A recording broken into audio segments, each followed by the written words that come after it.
నాకు కలలు బనిగానిపల్లిలో ఒక వాకింగ్ ట్రాక్ చేయాలి. ప్రజలు నాకు బ్రిడ్జి మీద పోతుంటే కూడా చూసుకుంటూ పోవాలి. ఇక్కడ ప్రజలకు కూడా ఉదయం లేస్తేనే మాకు ఒక వాకింగ్ ట్రాక్ కావాలి.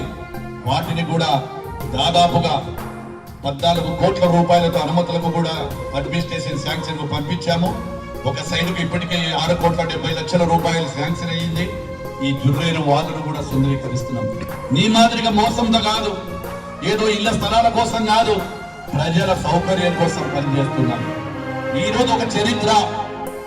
గత దశాబ్దాల కాలంగా కూడా గ్రామం బనిగానిపల్లె పట్టణంలో ఉండేటువంటి మురికి అంతా కూడా పై జుర్రేరు వాగులో కలుషితమవుతా ఉంది.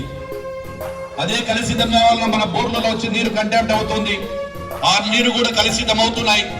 ఏది ఏమైనా దీన్ని ఏ విధంగా చేయాలని చెప్పి దాదాపుగా 6 నెలల పాటు నేను డిఈ గారు పంచాయతీరాజులో ఏఈలు అందరం కూడా కష్టపడి ఆలోచన చేసి దీనికి ఒకటే మార్గం, అటు కొండపేటకు అటు ఎస్ఆర్బిసి బ్రిడ్జి దగ్గర నుంచి మీ యొక్క మఠం దాటేంత వరకు కూడా కలుషితం కాకుండా ఉండాలంటే 18 కోట్ల రూపాయలు ఈ రోజు అవుతాయి. 18 కోట్లు కేవలం ఒక జుర్రేరులో నీళ్లు కలవకుండా ఉండడానికి ఈ రోజు మొదలుపెట్టి దాదాపుగా 40% 50% కంప్లీట్ చేయడం జరిగింది.